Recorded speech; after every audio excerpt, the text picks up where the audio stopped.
paying someone to rhinestone like a bodysuit for you is... Oh, it's the labor. It's not the stone itself. Well, it's the labor and the stones. Okay. The crystals themselves are expensive. The quality of the stone. You got to get a good Yeah, you got to stone, get the good quality. Yeah. Yeah, like the nice ones. Yeah. The Austrian Preciosa Maxima crystals, you know? Wow. Preciosa, if you're listening, please send me rhinestones. I can't keep doing this. Welcome to the New York Times Popcast, your We Should Link Later of Weekly Culture Chat. I'm John Caramonica. I'm the critic. I'm Joe Coscarelli. I am the reporter. I'm Slayyyter, and I'm on Popcast. Here we go. Worst girl in America in the building. Yeah. But you're here every week. That was good. We didn't even set that one up. That was just freestyle. Rim shot That's off the dome. That's what I do. Slayyyter is an overnight sensation, 10 years in the making. Yeah. One of the breakout pop stars of the year so far.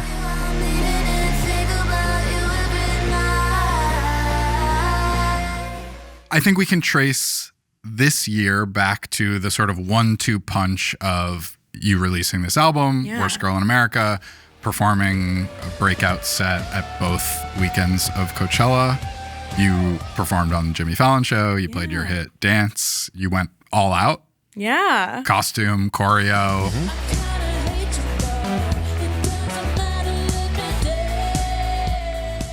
When did you know, oh, it's finally happening, this thing I've been yearning and reaching for? I think the reception on Beat Up Chanel's, even though that was pretty early on, that was the first single from this project.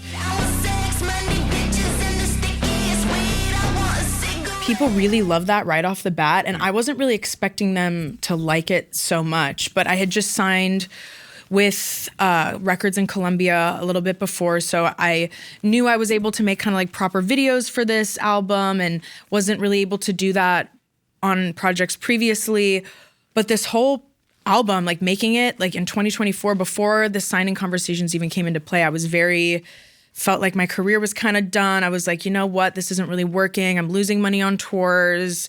It's so expensive to be like a small range artist, like buying merch and getting your name out there. And I had like a really big crisis happen with an old merch company that owed money on like merch I had made, which was like crucial to use for touring and all of these different things. For me, it was like, I needed that so bad, not only to like pay the people that I work with, but to like get on the road. Like it's so expensive to tour. It's unreal. The numbers of like renting buses and doing all these things, like it's really hard. So that was like a huge turning point where I was just like this, like, oh my gosh, it was just thing after thing. I came home from Christmas at St. Louis and like all this merch was like lining my hallway because we were lucky enough to get our stuff out of the warehouse before it was like seized. It was like really bad, yeah. But I felt so over it all, and it just was like all these things getting knocked down. And so I made this album from a place of like, all right, if I die tomorrow and this is my last piece of art that I leave in the world, what would I want to say? What would I want it to sound like? What would I be proud of? Would I want to make kind of like pop dance floor music? No, not really. Like I want to make stuff that I would have thought was cool when I was in high school and like has a bit of like punk electronic in it, has a bit of distortion and dirty elements, and feels like it hits home for me. And that's a genre that you've, I think, cleverly called iPod music. Yeah. Talk to us a little bit about what iPod music entails, because I find it to be very evocative because we're not that far in age, but I think some people maybe are calling it indie sleaze, but I think this is a better term. What is iPod music? Definitely a better term than indie sleaze, that's for damn sure. Yep. But I think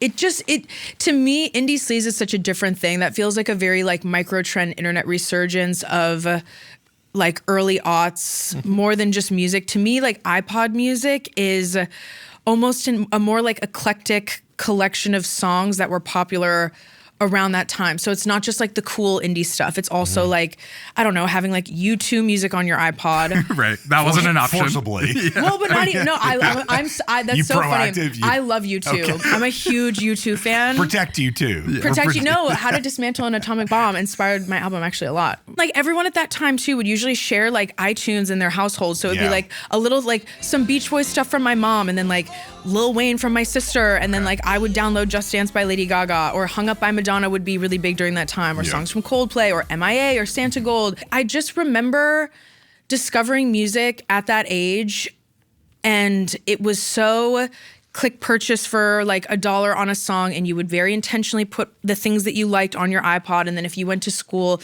that's all you had. You didn't have everything at your fingertips. Not everything was at your disposal. It wasn't so convenient to listen to music because there was no streaming at the time. So I just really started to get such a love for that like time period. And like, I wanted to make something that felt nostalgic for those sounds, but I didn't want to just do it like it was done. And so I feel like in the studio we would like borrow little influences from random shit, whether it was like the White Stripes or Space Cowboys production on the Fame or different things here and there. And it made like this Frankenstein sound that feels like, I don't know what else to say other than like, it feels like iPod music. You also said something in an interview like many years ago. You were talking about the early to mid 2000s, and you said, I love the flop pop stars of that era, like Heidi Montag's pop career. Oh, well, she's not a flop. Well, these are your words. She's a star. Not Time to anymore. reclaim this. Well, I know. And he said it inspired you to make tacky songs that are just fun. But I wonder if you can talk about the difference between like serious music and unserious music. And do you think that there's a gap there, or do you think that that's like a false dichotomy? I think there is a gap because people don't know how to blend the two or maybe appreciate the two for what they are.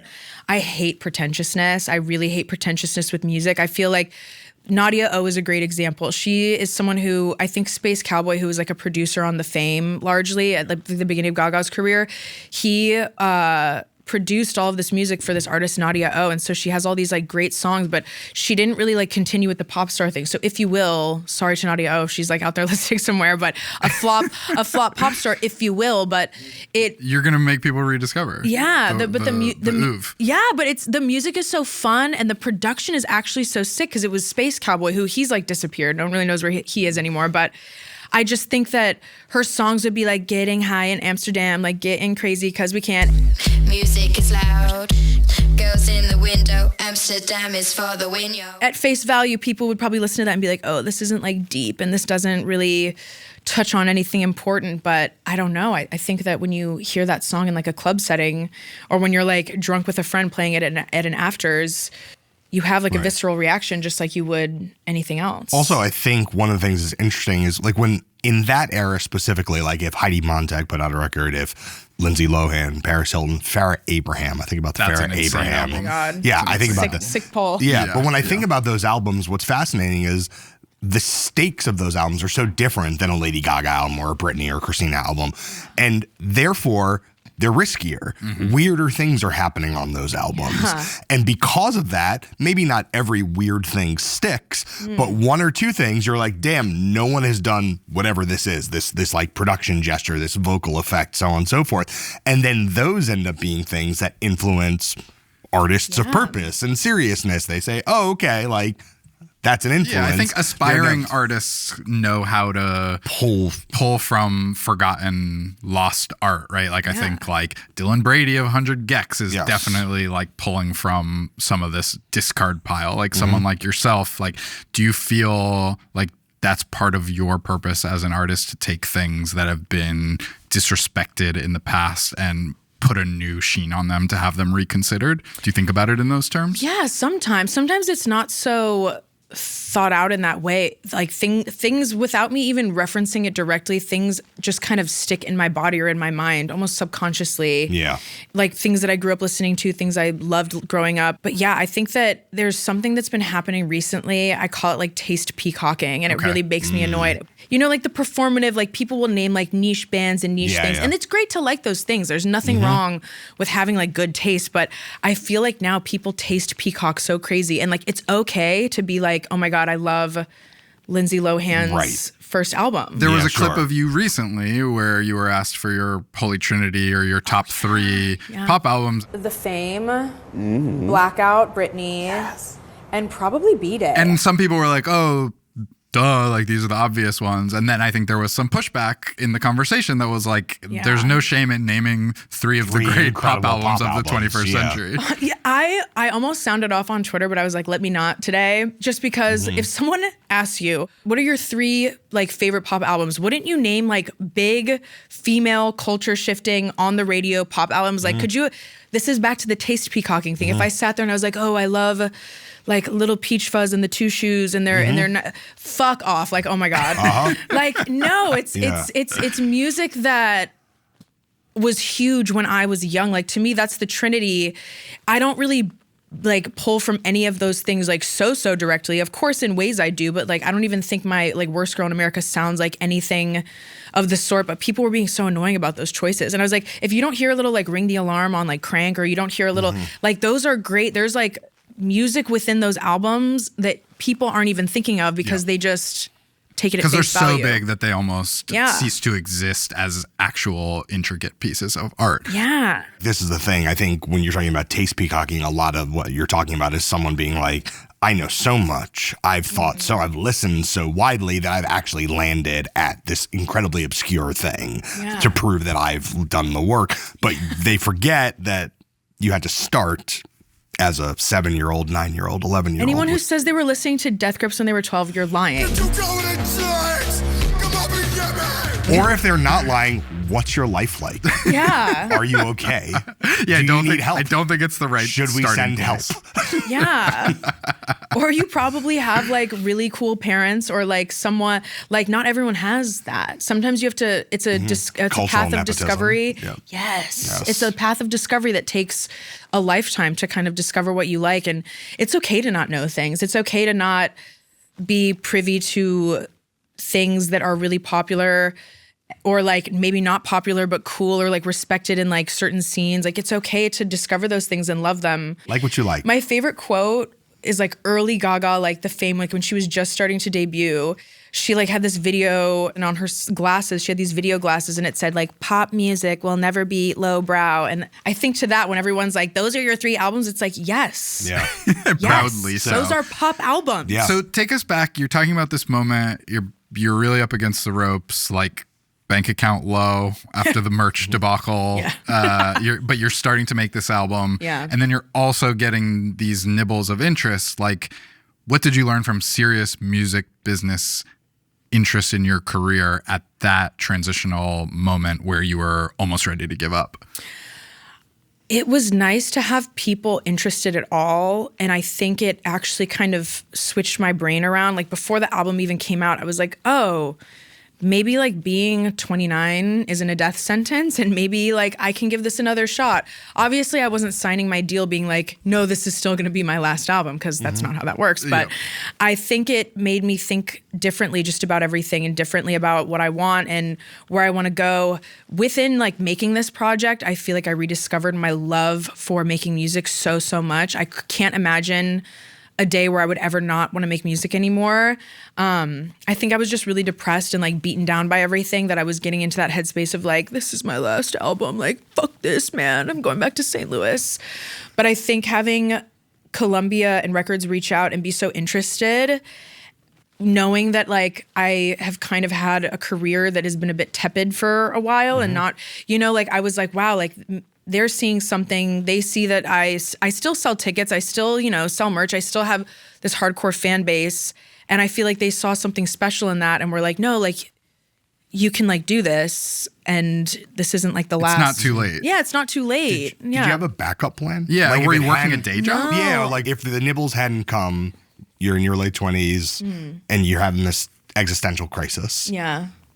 Where did you envision yourself at 35 at that point, where you're just like, I'll get a square job, I'm gonna... Not even a square job. I think I was interested in theater. moving into like maybe like taking classes. I feel like I'm like too old to go back to school in a way, and also No, I hate not school. true. Well, Well, no, I hate. I'm Hating very school's bad at different than school. being too old for it. I'm very bad at school. My grades were horrendous in high school. I was like, I dropped out of college after a year. I didn't drop out. I failed out. They were like, please do not ever come back. We do not want to see you. They were like, we on don't this know campus. her. We do not know her. Be gone.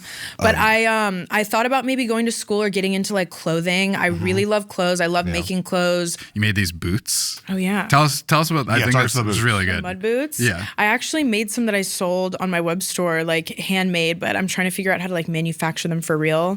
But they're inspired by the Kate Moss muddy wellies that they were just boots that were actually covered in mud that she wore at Glastonbury. That picture went diamond. Quintuple Triple platinum, yeah. Diamond on On Tumblr. Tumblr. Yeah. We're going to talk about Tumblr. That's Probably Oh, a yeah. lot. Probably a lot. That was Yeah. big for all of us. Yeah. You mentioned yourself in high school. I have to just read your best tweet, which I think has come true. I'm living proof that even the Cookie Monster pajama pants girl from high school can make something of herself. Oh, yeah.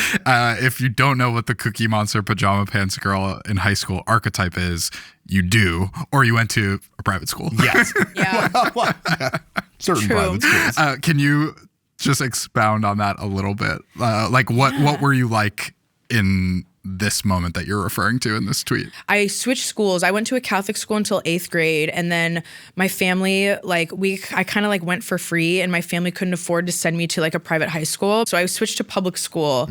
Game changer. So grateful. Thank God. Freshman, sophomore year was a bit of a nerd. I had braces. I was I just wasn't very cool. But my friends that I linked up with immediately were these two gay guys and this girl, and we would just smoke weed. Once I started smoking weed and got my braces off, I was just a little rat. I felt the need to be, I was very rebellious, but I hated school. I hated chemistry. I hated biology. I loved choir and I loved English. Those were my favorite subjects. The only classes I ever got decent grades in were art class, so painting, anything creative. But later in high school, I guess junior, senior year, I became friends with all these skater boys, and we would all just hang out and go to afters. It was very my music video Beat Up Chanel's, that filthy house scene. Yeah, I was going to mention that. Yeah, Beat Up Chanel's. That was my life to a comes T. with this video where you're surrounded by boys. Dirtbag boys. Yeah.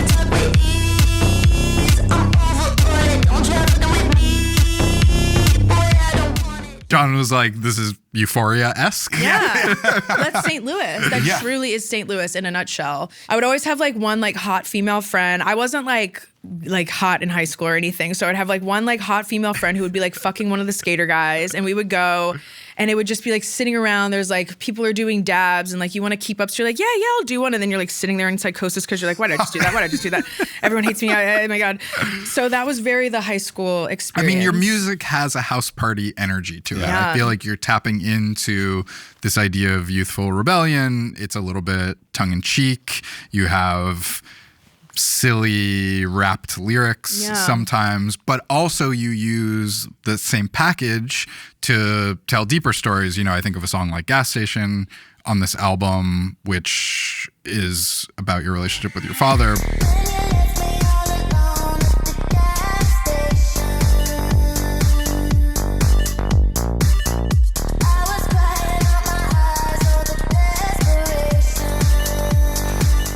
Can you talk a little bit about what it's like to use that aesthetic to tell something deeper and truer about yourself? It felt very natural and easy to pull from life experiences rather than make everything so mood boarded. I think that in music, there's become this kind of era culture with albums, which is great. And I love a good, themed thing, but I think with this project, it's not an Americana album. It's not that aesthetic. I kept using references of things that have either happened to me, memories that I have of scenes, the scene of in Beat Up Chanel's with all the boys. That's genuinely a play on what it would actually look like to go to an after party in St. Louis, where we would stay up till the sun comes up and we're all just smoking weed and listening to whatever indie band of that time. So I think that it just felt natural to kind of have that be the aesthetic rather than Pinterest mood boarding vibes, I guess, know? There's so much, even the bunnies and the bunny man. My mom, her women of a certain age love to have a focus animal in their home. Oh, wow. Wow. Do you know what I'm True. saying? Wow. I never heard it phrased that way, Wow. but I know exactly what you're talking God. about. Focus. That's overwhelmingly accurate. Yeah. That's so specific. It could be a so chicken. Yeah, no, literally. I know an an elephant woman. And my the animal grandma itself loved doesn't matter. elephants. Oh my God. She had elephants. My great-grandmother had literally, I'm talking 100 elephants of different materials and sizes, and some were this tall and some were tiny, and then we had And then Christmas, Auntie's I saw this in a shop and I thought Yes, of you. I thought of and you. it's an ugly little elephant, ceramic. Keep going. Wow, now. Keep going. That was, you just blew our minds with that one, but please so keep intense. going. So my mother's favorite is bunnies. Okay. And so I think a lot with this album, it's almost this culmination of all these things from my childhood and all these memories I have, and putting it into a visual landscape in a way where it's almost like you're having a bad dream and you're remembering things wrong, where it's not like a little bunny lamp or a bunny ceramic, it's like a creepy bunny man in the corner of the room.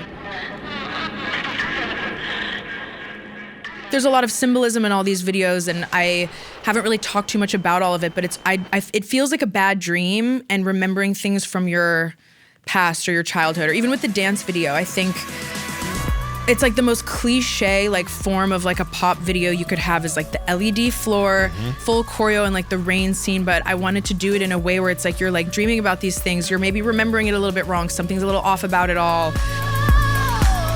I love the kind of like visual that feels like a bit of like a strange nightmare. That's what I love about like David Lynch films. And it's like a bad dream, but not because it's scary. Something's just a little off. Because it's real. Like it's so close the to American real. Uncanny. Yeah. I'm pretty interested in this era of your life, your high school era. You're talking so much about real lived experience.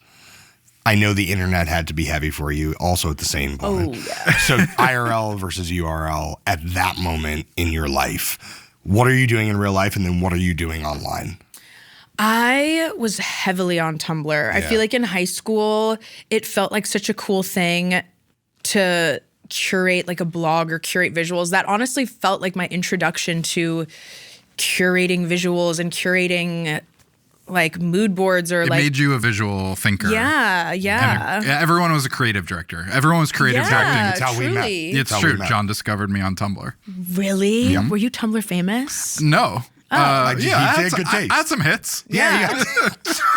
I had some hits. He just had good taste. Greatest hits album? Yeah. There was a big New York City media Tumblr moment when I was in college, and it was mixing all the generations of New York writers and creators and photographers and videographers and musicians. Like this is before ASAP Mob blows up and Odd Future, and like there was a lot of energy there, and there was a scene of writers. That's very interesting. I think the internet is so vast now.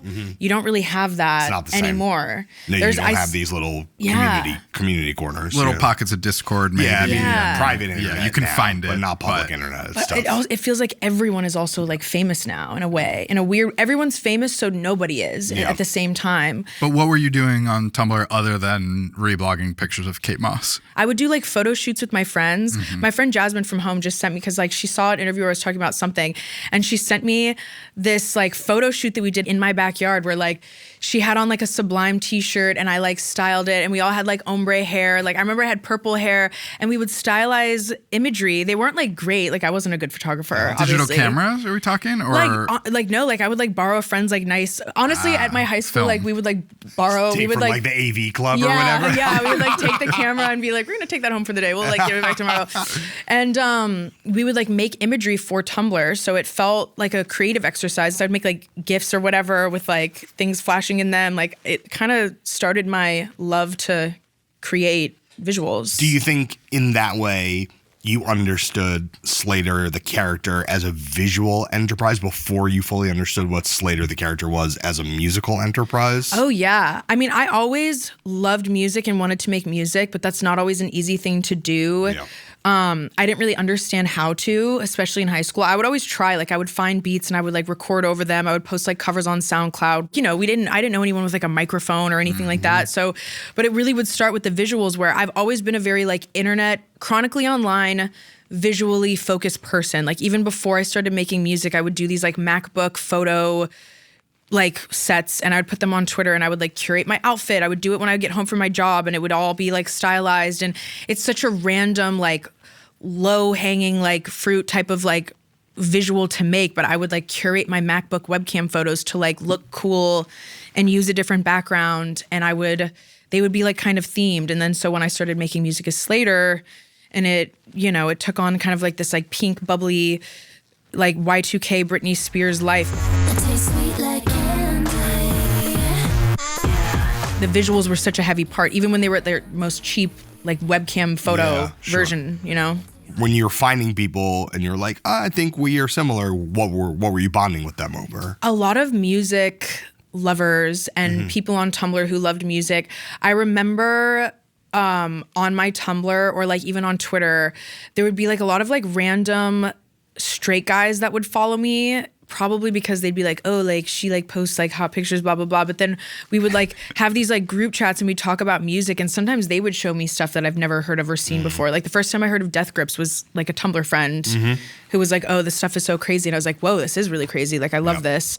And I feel like Death Grips was really big on Tumblr, honestly, back during that true? time. Not on my Tumblr, but that's Really? wild to know that Death Grips was popping on It Tumblr. felt like it was like kind of in like the straight boy music fan. Yeah. It came out of like 4chan, like Sure, 4chan yeah, I music, guess that makes sense. Fantano, we're all like People early punching themselves in the Fantano. head. Yeah, that was good stuff. That's a little after our time. But that makes sense. I'm curious, as you move towards recording with a major label, you get signed by two veteran record executives in Ron Perry at Columbia and Barry Weiss of Records. Barry is somebody who worked with Britney early in her career. Yeah. NSYNC, a lot of the pop that is influential to you came out of these guys and their contemporaries. What kind of things were they telling you about what this album should be in order for you to change your career fortunes, and how much of that advice were you taking or ignoring? To be honest, and I think why my partnership with them and everyone at Columbia has been so outstanding, no one ever really tried to tell me to change anything. I think the advice would be more about strategy. You know, I remember early on, there was like a call that they made that was like such a good call. And obviously as an artist, you're like, I want this to be the first single. But I originally wanted Dance to be the first single. And I think Barry and a couple of other people were like, oh, we really think it should be Beat Up Chanel's, blah, blah, blah. I love all the music like so equally that I was like, you know what? Okay, like, yeah, we could start with Beat Up Chanel's. I think you're right. It introduces this world a little bit better. And it's like kind of both the hard rap and the soft pop on one song, and not all the songs are like that. They can be either or. So yeah, let's do that.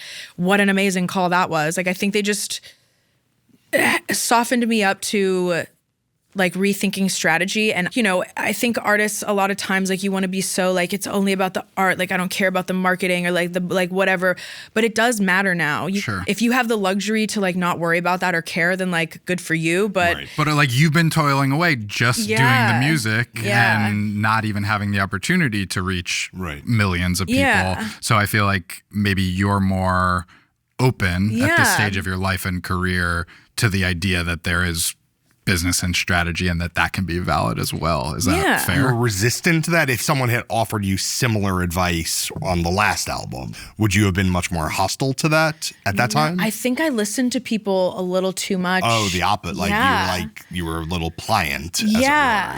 it were. Yeah. I think out of insecurity, when people would tell me like, oh no, this song is really good, you should put that out, I would listen to people and let people talk me into things, not really on the label side, just like everyone or even like friends. Like it's not really like, I don't want to like blame anyone on like label side or not, but it's more just like other people's opinions I would take as more valuable than yours. Yeah, sometimes. Yeah. I didn't really feel confident in my own abilities. And I was like, well, I don't, like, everyone must know more than me. Everyone must know better or whatever. And it led to a lot of output that, like, you know. How do you look back on Starfucker? Like, how do you look back on that era? And if you could distill down what you think the dominant musical shift between that and the new album. And even the previous album, Troubled Paradise. Yeah. Well, Troubled Paradise, what a disaster visually that. I don't want to, you know what? I want to be careful not to speak negatively about anything from the past, because I do have fans who like love some of the older stuff so much. And I know it kind of like hurts their feelings a little bit, because they're like, if you don't like, I love it, why don't you like it? Like, and that makes me sad, because I don't want them to think I'm like, you know, I don't know. I don't want to turn around. Yeah, you know. But we apologize. I think there's bits and pieces throughout every album that you can find on Worst Girl in America, whether it's like on like Troubled Paradise, Self-Destruct, it's like this very like trappy industrial, like I feel like I scream for the first time in that song.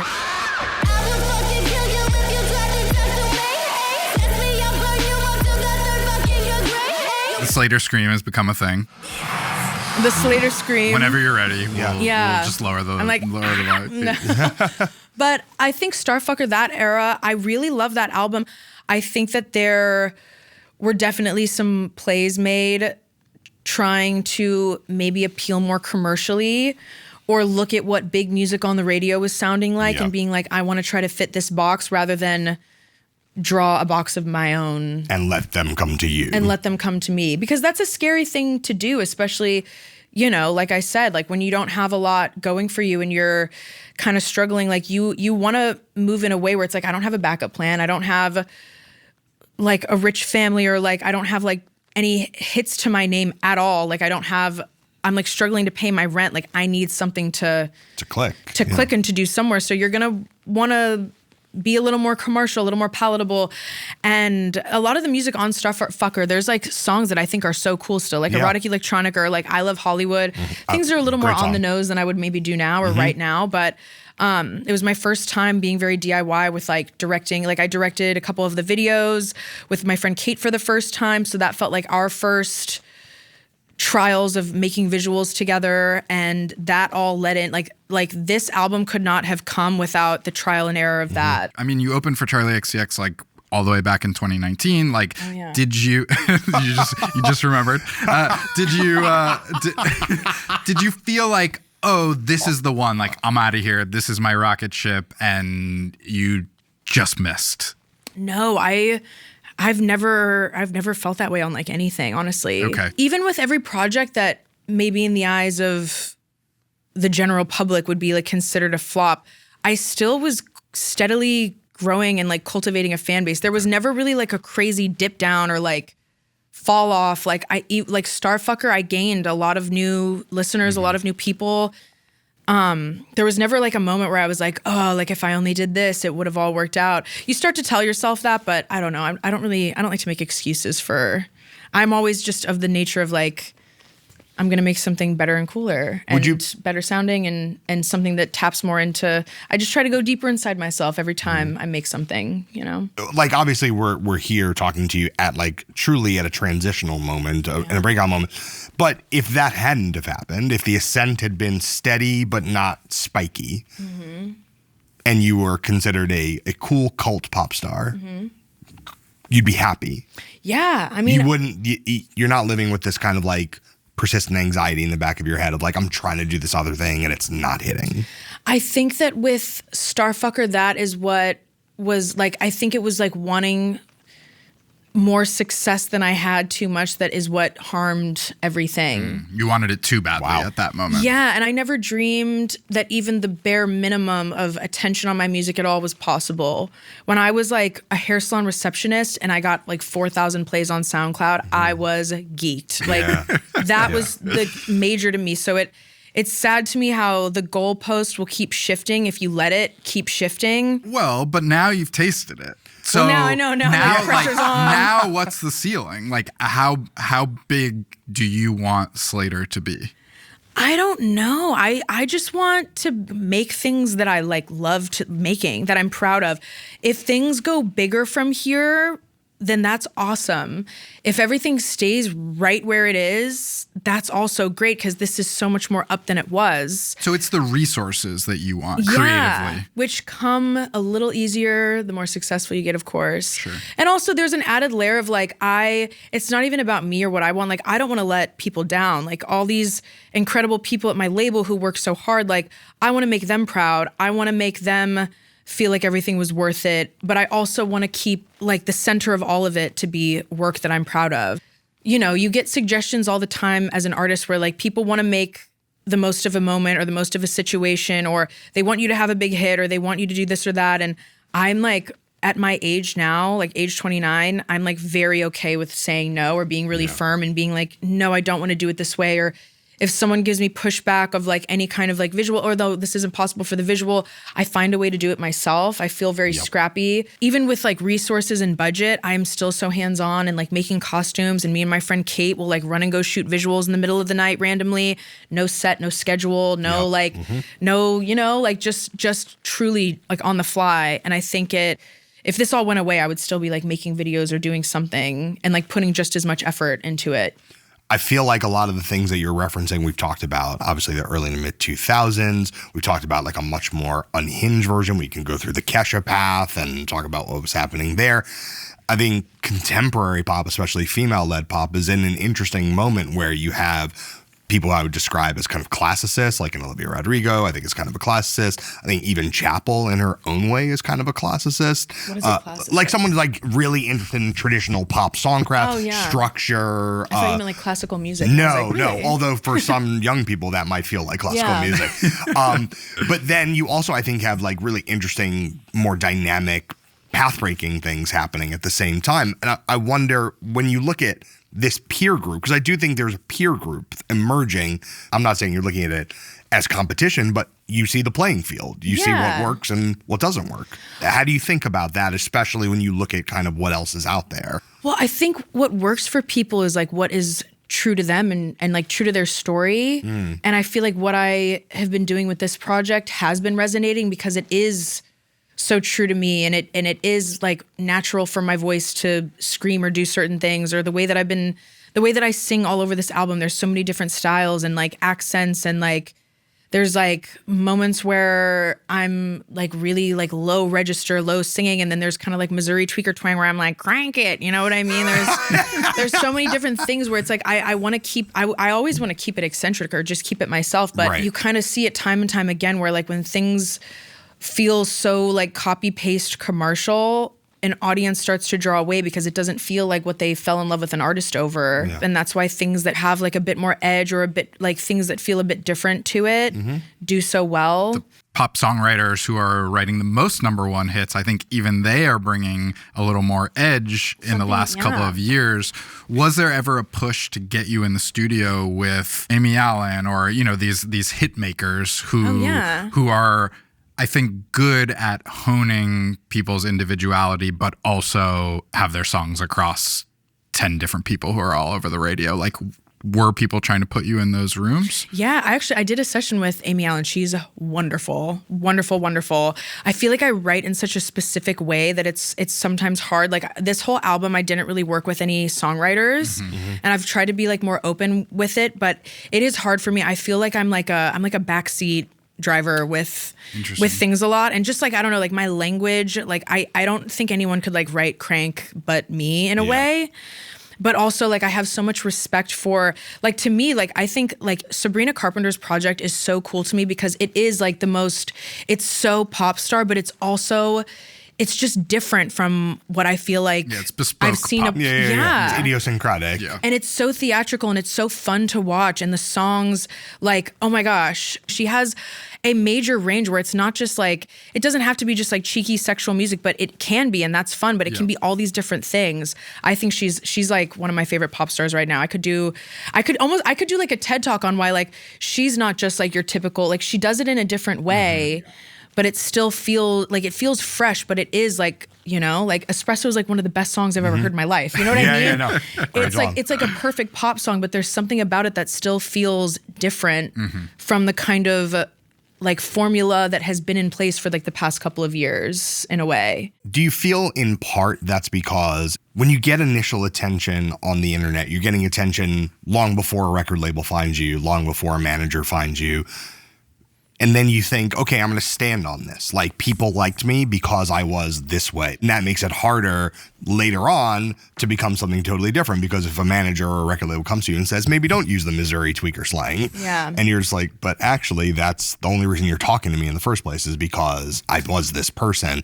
Does that give the artist in your mind more leverage and therefore make for more idiosyncratic careers over time, because you have this foundation where you had to figure it out for yourself? Yeah. I always come with like a pretty sound argument of like, if we try to like flip shit up and do something that feels too commercial, we're going to lose people that are responding to this because they like me and they like the way I do things, you know? As soon as you try to start rearranging things in the kitchen, you know, it's no good. So I feel like a lot of my music, like it couldn't be, if those were songs pitched to another artist, like they might not be able to like deliver it or have the same cadence or have the same. Sell it like you can sell it. But then there's a lot of songs that are like major hit songs that if you had me cut vocals on that, it would probably sound very strange and it wouldn't sound like a hit because I don't give to it what the artist that has it gives to it. You know what I mean? Yeah. A couple singles in, I was like, I remember being so afraid of like being dropped. They weren't like, no one was like saying that, but in my head, I was like, fuck, like,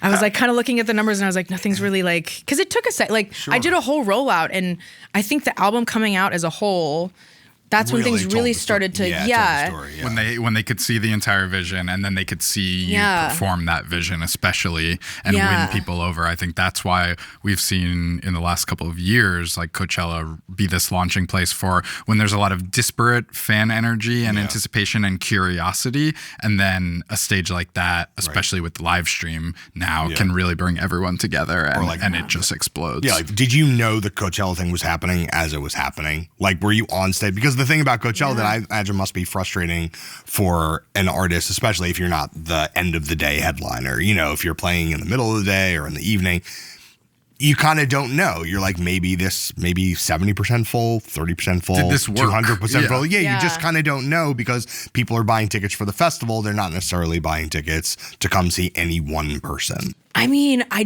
definitely, something was in the air that day for sure. Almost like cosmically or like spiritually, because I almost feel like I blacked out during like that whole weekend one performance. I didn't realize how many people were actually like in that tent, or that wasn't like normal for the time slot and whatnot. Because I was the first set of the day. I didn't realize you were the first set of the day. I was the first set at that tent of the day. Yeah. Wild. So it was one of those things where, you know, I kind of like prepped myself in my mind where, you know, like, you're going on pretty early. People might not be even in the festival yet. Like, that's okay. This is such a milestone either way. And I'm actually so glad that I played so early, because it made it that much more special that there was that crazy of a turnout. Sure. But to be honest, not until the very last song of the set, like Beat Up Chanel's, I think I took my in-ear out and I heard people singing back, and I was like, so to hear that many voices, I was like shocked. It didn't really register, but usually when I get off stage, I have like 1,000 like crazy anal notes about like, oh man, I missed that one note and blah, blah, blah. Like, I come immediately every time I get off stage, I'm always like, I fucked this up, fuck that up. And everyone could be like, you did so great. And I'll be like, no, it was shitty. I don't know. I don't know what to tell you.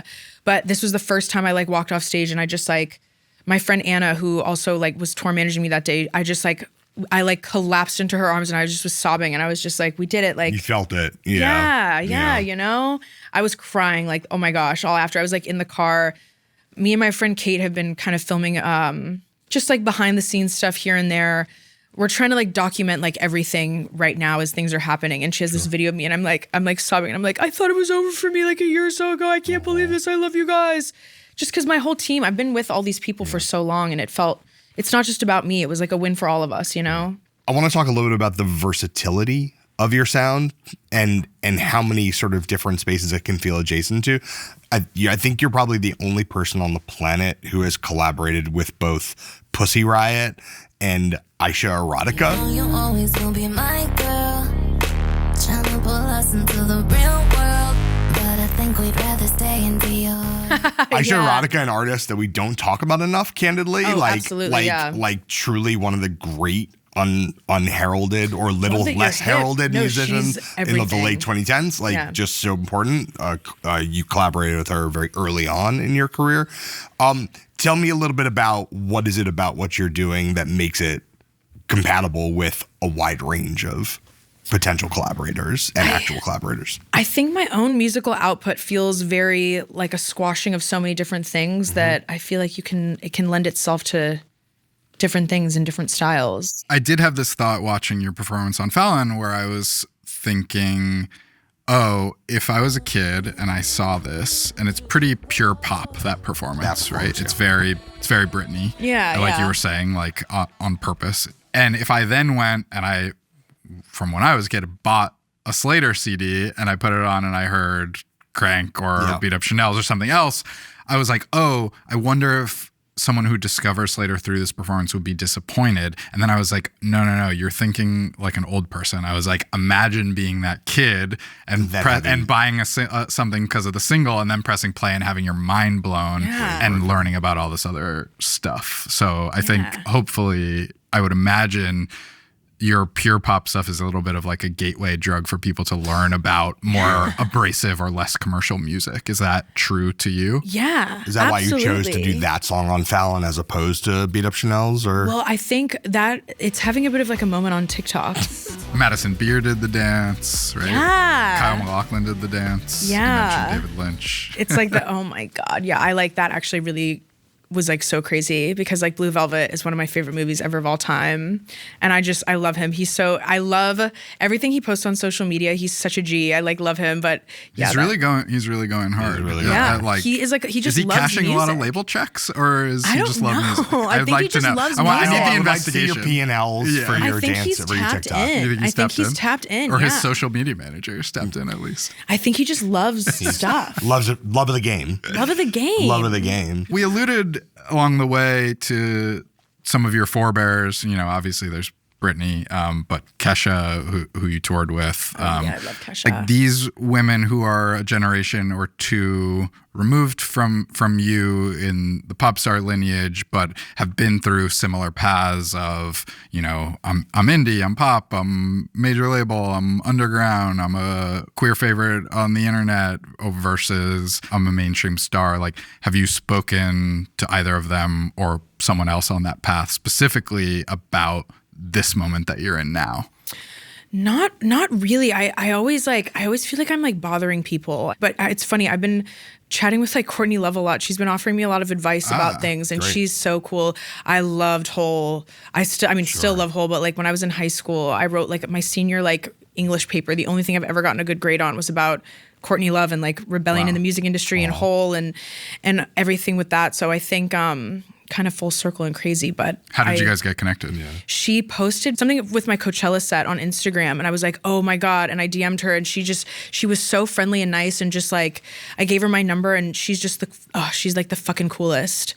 She's the fucking coolest. And I feel like she is also someone who very finger on the pulse. Like she like keeps up with a lot of people, keeps up with a lot of like younger artists, small artists, and like new bands, everything. And it's interesting to like kind of pick her brain on what she thinks and likes about certain music, what she doesn't like, but she's rad. Yeah. Should we hit a couple questions in our lightning round? I'd love to. Yeah. 52 cards in the Popcast deck. Every card corresponds to a pre-written question. Why don't you pull a couple? We'll see where this takes us. Are you going to do a magic trick? Woo. No, I don't know any magic.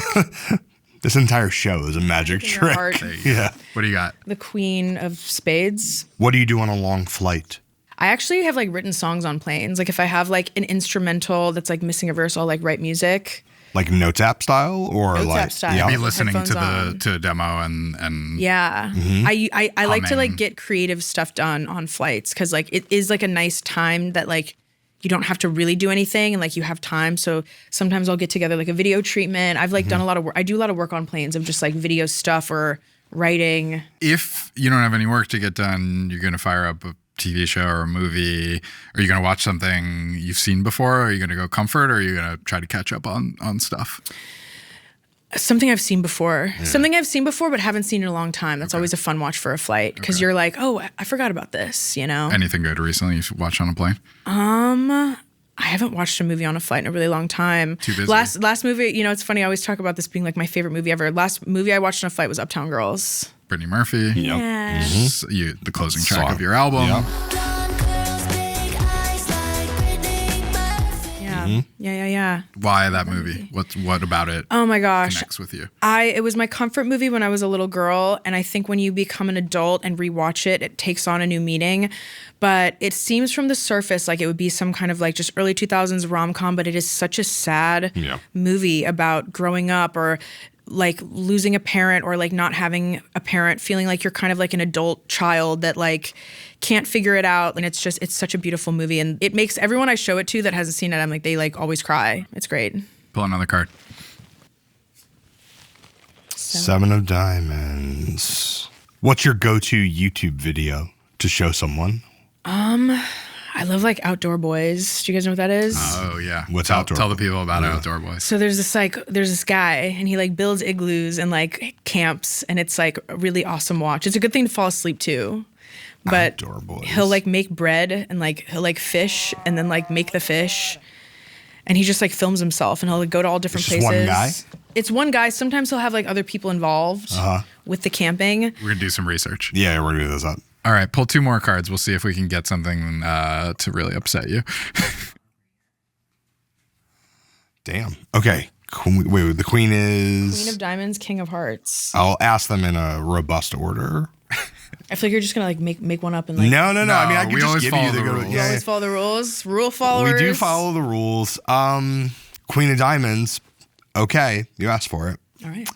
What's your biggest weakness as an artist? Honestly, probably I have like crippling ADHD to the point where it's really hard to function sometimes. I think just as like a normal member of society. Like my house is always like there's clothes and fucking rhinestones and bullshit everywhere. I'm not a very together. I'm not a very like with it like person. Like I'm kind of always like woo. Which is why I love Uptown Girls. I relate to the free spiritedness.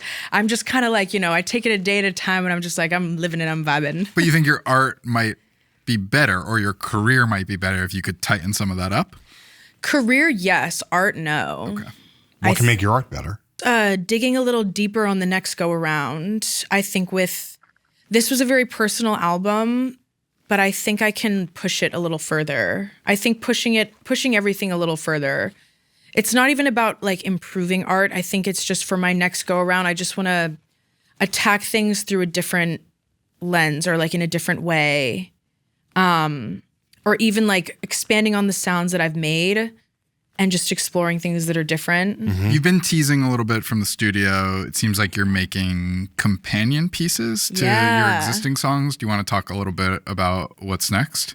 Yeah, I think there's something really funny about in music. I feel like people, or even like any kind of like art, film, anything, people always talk about how they're like the sequel's never as good as the original, blah, blah, blah. And I've been really kind of wanting to like fight against that and like make something that feels almost like a sister or brother album, if you will, that is an expansion on what came before it, but something completely new music that feel linked to the things that came before, even like titles being in verses. So not a remix album, but a sequel in some sense. Yeah, which people used to do that a lot. I feel like albums like The Fame is one of my favorite albums ever. The Fame Monster was like 8 new songs and it was kind of an expansion or like a sister album where she didn't completely switch gears so fully, but it felt like an expansion of 8 new songs and then they were kind of tied together. Same with like Born to Die or Paradise. Like that used to be a big thing. I don't know if that was like a deal, like an album deal structure that used to be a thing in like 2009. That's an interesting, it's funny because I think so many of these decisions that are presented, I think especially the young fans as kind of creative decisions are actually, they're business decisions. But like that's like kind of an old school. That's what I'm saying. Deal It's just structure. I mean, the album itself is a business decision. It's like, oh, we have more space on the record now. Let's fill both sides. Yeah. Yeah. But it's been kind of fun to like think about like the evil twin of like what this album might be. Last question, King of Hearts. Where do your best ideas come to you creatively? I love being alone. I really love to be alone. So I think a lot of good ideas come late at night when I'm like by myself in my room, in my bedroom. Good That's luck like with where that my as music. you get more famous. That's going to be tougher. I'll find time. Okay. Yeah. Even if I need to step outside, I always like Slam the door in people's face. Leave. No, not even like that. I'm like a creature that thrives with solitude. So I think I need sometimes even if I'm in like a crowded bar, I'll be like, oh, like I'm gonna go smoke and I'll like walk around the block because I like need a sec. Yeah. Introvert recharge time. Yeah. Every episode of Popcast ends with a snack test. You came in and picked a pair of snacks really after my own heart. These are hers buffalo blue cheese puffs. This is... Oh, it's not even a chip. It's a puff. It's a cheese doodle. It's a hers. Don't say that with it's so a much hers disdain. cheese It's a curl. cheese doodle. The hers term is curls. Cheese curls. I cannot I guess wait they don't to own eat the these. trademark on doodles. This is already my favorite food. And then you picked the pickle flavored sour straws. Pickle flavor, really hot in candy right now. Why? We did those Pickles are gummy. huge. Hey, pickles are huge right now. Pickles are huge. But Show the why? label. Like, pickles are fucking pickles huge are right now. You huge. enjoy pickles on their own. I love pickles. Yeah. Oh yeah. Pickle, so we're gonna love go. Are we gonna go savory sweet or you wanna? Is that even sweet? I mean, I don't know. Yeah. Where do you want to start? I think we should start with dinner and finish with dessert. Okay. How am I supposed to know the difference Hang on between to those two these. things? I'm gonna bust open these cheese curls. Oh yeah. No. You like blue cheese, John? No. You Are like you a buffalo picky wings? eater? I'm a sensitive boy. I'm a disgusting eater with a sensitive stomach. With a sensitive stomach? And palate.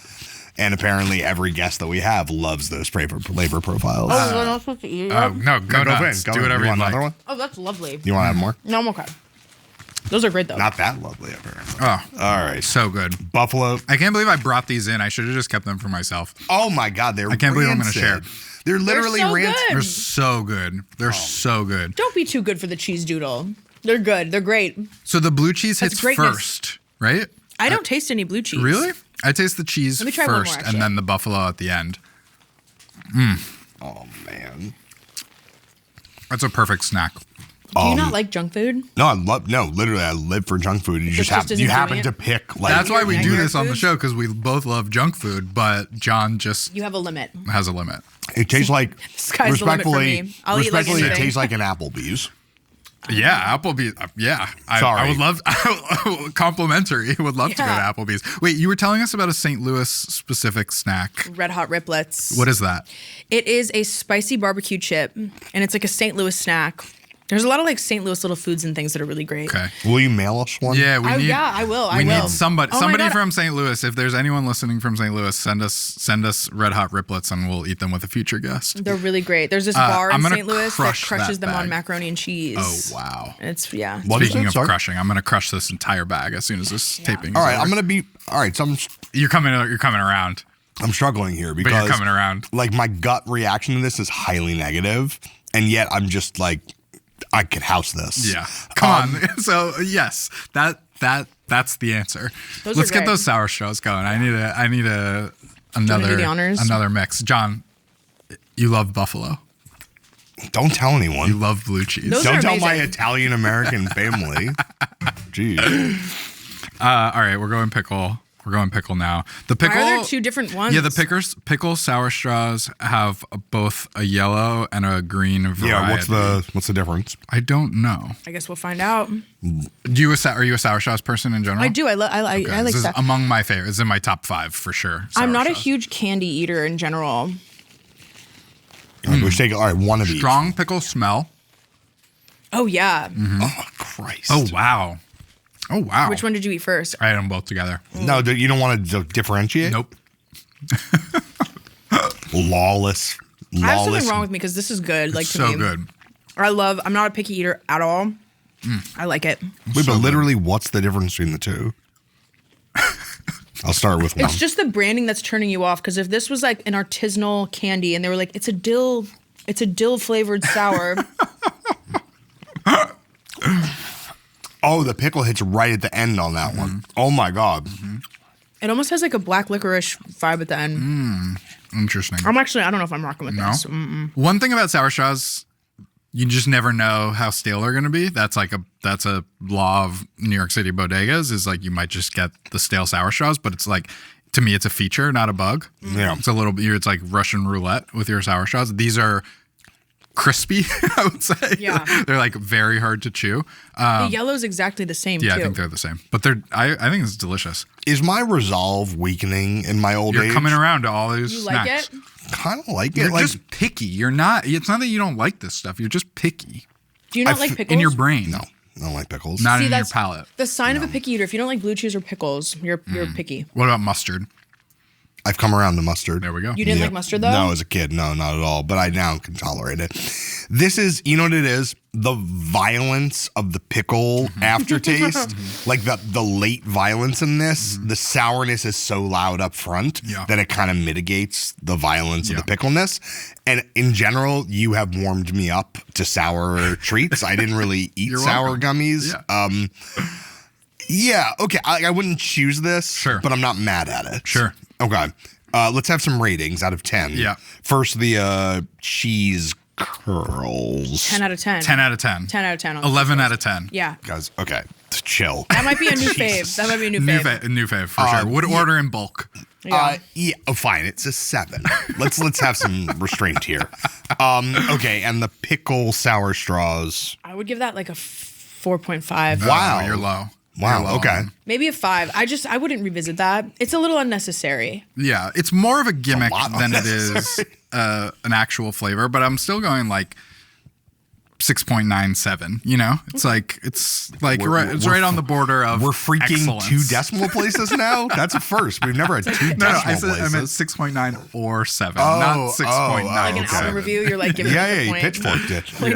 No, but it's like on the verge of a 7. Yeah, it's a 6. I expected it to be a 2. So congratulations to this candy company for triumph over the 2. That is our show, Slayyyter. Incredible to have you. Out. Thank you for being here. Come back anytime. Guys. Thank you for having me. No, it's a You're joy. an easy hang. Yeah. Like, Thank you. Seriously. You guys are an easy hang. Sharp, self-aware, sees the vision, gets it. Happy. Congratulations. Yes, Keep congratulations. Thank you guys so much. Every episode of Popcast is at nytimes.com/popcast. You can find us on YouTube at youtube.com/what? You said Popcast. Because the sour straws are like ruining the They made back you of the change top it. of my They made you hand. British. Yeah, they really there's something they're activating that's screwing with me. We're on Instagram and TikTok. We're listening to Aisha Erotica demos on the internet. Find us anywhere that you find us. We're gonna do a Popcast Tumblr. We're gonna make a Popcast Tumblr. For We're bringing you. it back. Should. We've been Tumblr's coming teasing, back. but we're really gonna do it. No, we're Tumblr's really coming doing back. it. Get back on. Find us in all those places. We'll be back next week.